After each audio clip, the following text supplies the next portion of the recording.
Bunny Talk Show, Bunny Talk Show, Bunny Talk Show, Bunny Talk Show, Bunny Talk Show, Bunny Talk Show, Bunny Talk Show, Bunny Talk Show.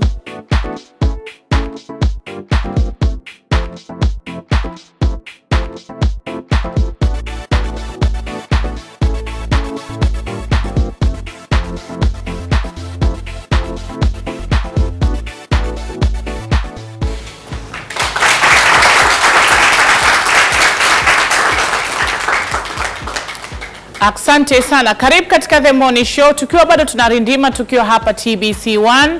Sponsor wetu mkubwa akiwa ni nani? Ni PSPF. Leo nimerudi nikiwa studio, leo nimerudi nikiwa na audience kama kawaida. Leo nitamleta mgeni ambaye kwa wewe ambao unaniangalia sasa hivi inawezekana uko unajua jina, ana vitu vingi anafanya lakini ukawa humjui muhusika ni nani. Kwa hiyo kwa wale wakina dada, wasichana, unapata muda kupata inspiration, ni mtu ambaye na imani kabisa akija kuzungumza na wewe itakuwa ni bonge la inspiration.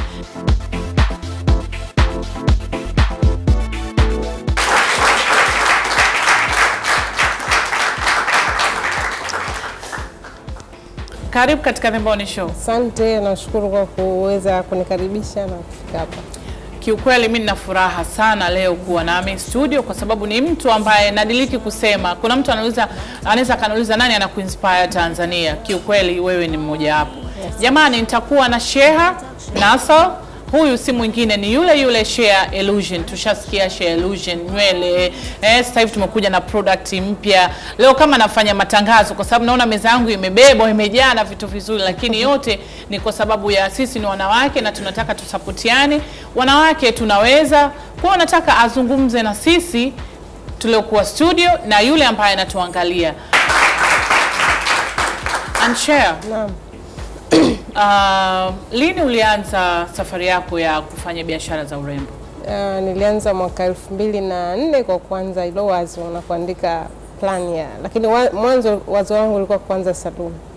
Okay. Yeah, kwa hiyo nikafikiria nianze hair salon, nikawa nimeshanunua vitu. Lakini wakati huo naanzisha nilikuwa tayari nimeajiriwa. Na nikaona nifanye biashara pembeni tu ili niweze kunisaidia kipato kwa ajili ya kunisaidia kuendesha maisha yangu, maana mshahara ulikuwa hautoshi. Eti mshahara ulikuwa hautoshi. Kama unavyojua maisha magumu na ada za shule zinapanda, kodi ya nyumba. Kwa hiyo nikaona nikianzisha saluni pembeni naweza baadaye nikafanikiwa kuweza kuongeza kipato. Lakini baada ya kugundua saluni, wengi wanalalamika wenye masaluni kwamba unatakiwa uwepo pale kuhudumia wateja. Na mimi nilikuwa sina ujuzi wote wa saluni, lakini nikaona niajiri watu. Lakini wengi wenye masaluni wakasema ukiajiri wafanyakazi ile service inakuwa haihamasishi kama wewe mwenyewe ukiwepo ndani. Kwa hiyo hapo nikabadilisha wazo, nikaona nifanye biashara ya kuuza bidhaa ambazo za saluni, maana yake dawa za nywele, mafuta na vitu vya nani, kwa sababu mimi passion yangu au penzi langu la moyo ilikuwa mambo ya urembo. Okay. Na wewe mwenyewe mrembo mashallah. Au jamani tunaongopa? Si amependeza? Nimesikia midume kweli jamani, msifanye hivyo. Umependeza mashallah, umependeza sana. Shukrani. Okay. Hebu tuambie, unajua kuna wale ambao vijana wanakutazama wanatamani sana kuwa kama wewe siku moja, kama ambavyo mimi kila siku nasema natamani siku moja niwe kama wewe. Ulianza na biashara ya kuuza mafuta, si ndio? Ulianza na mtaji wa kiasi gani? Mtaji wangu wa kwanza kabisa ilikuwa shilingi $7,500. Mwaka gani huo? Mwaka 2005. $7,500 silikuwa ni hela nyingi sana. Ilikuwa hela nyingi sana. Lakini kipindi hicho nilikuwa nimeacha kazi kwenye kampuni moja kubwa ambayo nilikuwa nimefanya kama miaka 7. Kwa yale mafao yangu ndio nikachukua, nikasema haya nisinunue gari wala nisifanye chochote, acha nianze biashara. Kwa hiyo nikaenda China. Kufika kule ndo nikanunua vitu. Kwa hiyo duka langu likafunguliwa tarehe 1 mwezi wa 7. Ile jengo la LPF Millennium Towers kwenda funguliwa na mheshimiwa mstaafu Rais Benjamin Mkapa. Kwa siku ya ufunguzi ndo wale wageni wakaja juu wakaona duka na ndo hapo rasmi nikafungua. tarehe 1 Julai, lakini ilianza kabla hiyo tarehe 1 Julai. Okay, kwa hiyo ndo duka rasmi la Shea Illusion likafunguliwa. Okay, na tukaona ulikuja na nywele. Kwa sababu kipindi hicho nywele nilikuwa naona ukienda, kwa sababu zamani kabla sijawa na kutoka kurudi katika Islam nilikuwa napenda sana kushonea weaving na kuvaa mawigi. Lakini nikienda kutafuta nywele sipati ndefu ninazozipenda. Kwa hiyo nikaanza na nywele za wigi ndefu za kila rangi. Kwa hiyo nikapata wasichana wengi wa vijana wanaopenda kubadilisha rangi ya nywele, ambaye mtu anajua nywele zake haziwezi kubadilisha rangi. Kwa hiyo ndio ikapata maarufu kwa njia hiyo.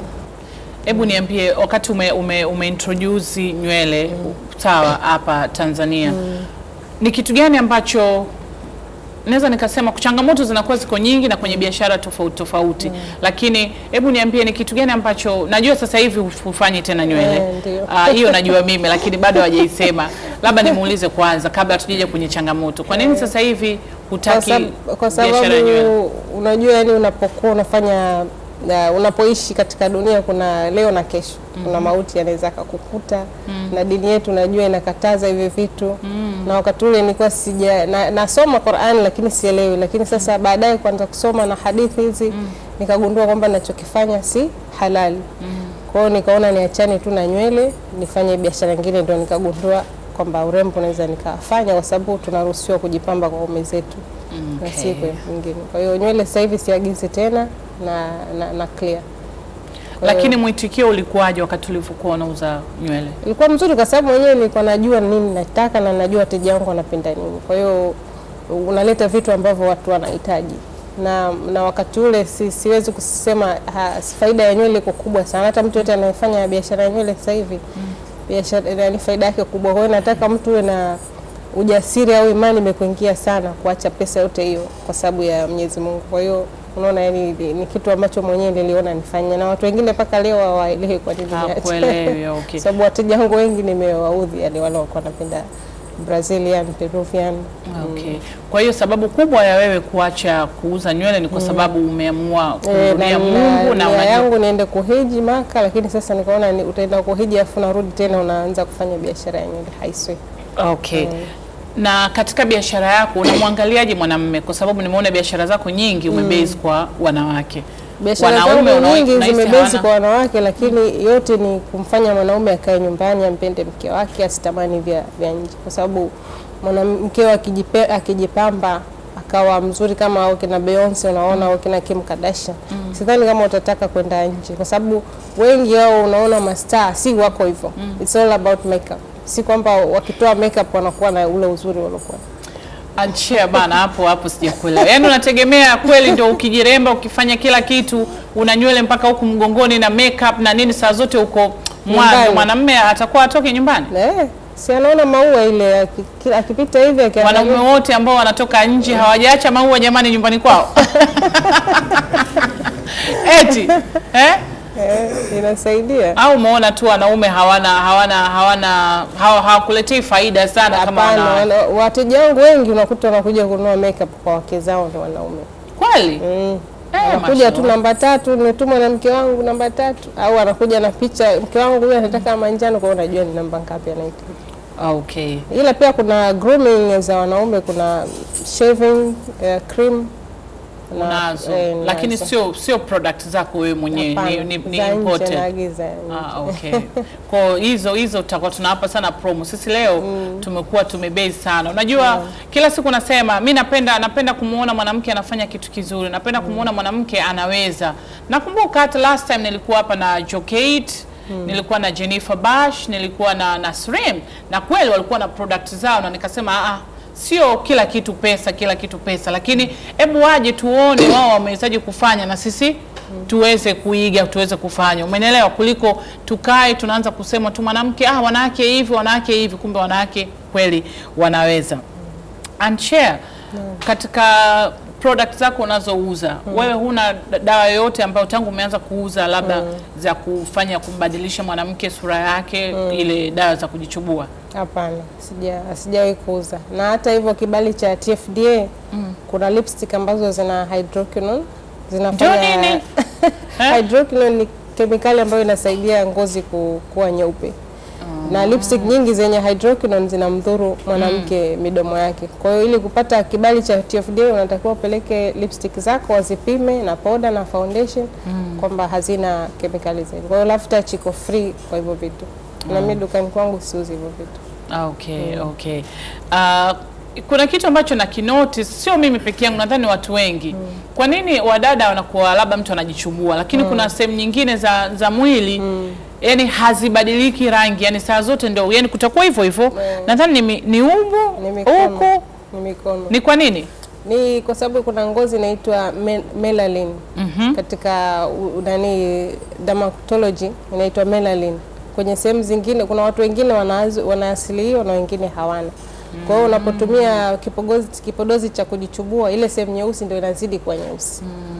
Kwa hiyo yani kama wewe una asili ya melanin, maana yake ni sugu utakuwa nazo tu. Yani ukiacha kujichubua ndio zinabaki hivyo hivyo, yani mildly. Lakini ukijichubua ndio zinazidi. Okay. Hebu kwa hiyo wewe unataka kuniambia kwenye swala la urembo hujaenda shule kabisa? Mimi? Mimi nimesomea. Umesomea? Ndio. Umesomea wapi? Umesomea nini na nini? Nimesomea kwanza online katika chuo cha Nairobi cha beauty about skin dermatology na nywele. Alafu nikaenda kusomea. Hebu tupe ufafanuzi. Unajua sawa tunajua umesomea online. Kuna mwingine anajua online ni kitu gani, lakini kuna mtu mwingine haelewi ni kitu gani. Kutumia tovuti. Kipindi kile ninauza nywele na mafuta ya nywele, nilikuwa nataka kujua nywele ngozi inafanyaje kazi. Kagundua kwamba mafuta ya sulfa yenye asili ya sulfa ndio yanafanya nywele zinakuwa. Yenye asili ya sulfa. Yakoje? Kuna mafuta ya sulfa 8 au kuna shampoo yenye sulfa ambayo inaua mba wote kichwani, kwa sababu mimi nitaijuaje? Inaandikwa kwenye ingredients, ukichukua kopo unasoma mle ndani inakuonyesha. Hebu mwambie yule ambaye anakuangalia sasa hivi. Unajua kuna vitu vingine kweli tunanunua lakini hatufuati zile maelekezo, labda husomi, unachukua tu kitu una nini. Kwa hiyo kuna mafuta yenye sulfa. Sulfa ni chembe fulani ya dawa ambayo inasaidia nywele kukua. Kwa hiyo mafuta yote yenye asili ya sulfa ndani yake, ukichukua chupa yote kama hivi mfano, huko nyuma unasoma ingredients. Zinakuwa nyingi, zimeandikwa kuna jojoba oil nini. Kwa hiyo unaangalia product yote yenye sulfa ujue inasaidia nywele kukua. Na pia kuna shea butter. Kwa hiyo yote nilisoma nikitaka kujua vitu gani vya kuagiza kwa ajili ya nywele, maana wateja wangu wengi walikuwa na matatizo ya kukatika nywele wakati wa uzazi na nywele kutokukua. Alafu baada ya hapo nilipoona biashara pia vipodozi inapendwa, naamini nilikuwa sijasomea, maana nimesomea mambo ya biashara na uchumi. Nikaona niache kazi zangu niende Uingereza nisomee katika chuo kilichosajiliwa yani cha makeup, kwa sababu vio vingi nilivyokuwa naona hapa South Africa na wapi vilikuwa vinatoa kozi ya muda mrefu. Kwa hiyo kozi ya Uingereza ilikuwa miezi 3 na unapata vitu vingi na watu ambao unatrainiwa na wale makeup artist ma superstar wa kule. Ndio walikuwa walimu wetu. Safi. Kwa hiyo unatuambia nini? Ufanye kitu ambacho unakipenda na pia ukisomee. Ujiendeleze. Kwa sababu hata engineer anayejenga nyumba, kuna wengine wanajenga nyumba hawajasomea na anajenga nyumba inakaa vizuri tu, lakini unajua kuna madhara yake. Lakini kama mtu amesomea engineering, atajua vipimo vya nguzo, atajua wapi ambapo mvua itapita. Kwa hiyo una tofauti ya mtu aliyosomea kazi yake na ambaye hajasomea. Okay. Wateja wako ni wa class gani? Wateja wangu ni mwanamke yote ambaye anataka kuonekana mrembo, sio hali ya chini wala sio hali ya juu, kwa sababu bidhaa za makeup kama mnavyojua za mataifa ya nje ni ghali sana kutokana na kodi.